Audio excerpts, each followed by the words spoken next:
Blessed are they who mourn. How does that fit into our lives today? Well, if we take the first one seriously, that our security is in God, that means we have to let go of any false securities we might have. And who enjoys letting go of stuff that we know doesn't bring fulfillment and peace and true satisfaction?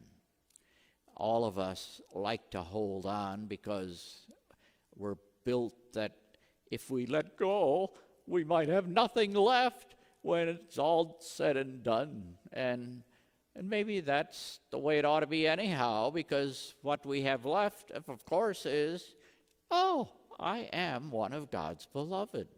What else would I want? So,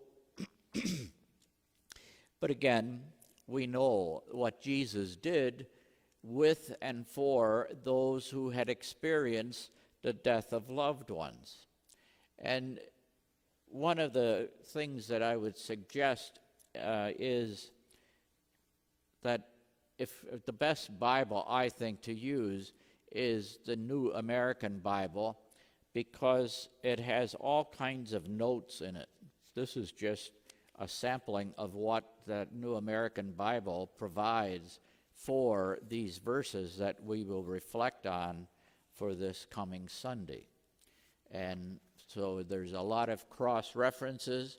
There's a lot of references to how Jesus took much material from the wisdom literature of the Old Testament, took it and, as I mentioned earlier, in his own ingenuity, waved it into these 8 Beatitudes. And actually there are 9, but who's counting, right? We've always been taught there are 8, but there are 9 blessed in this list. So we pray that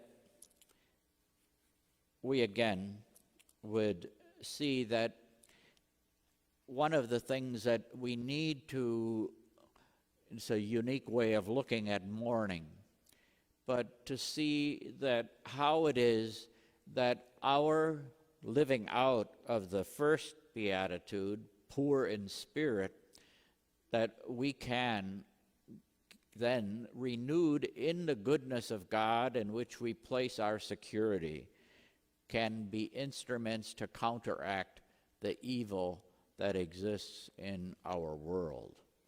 And again, that's a process of trying to bring transformation, trying to bring change, and the more we do that, the more we're going to experience that process of letting go to let something better and more godly come to be.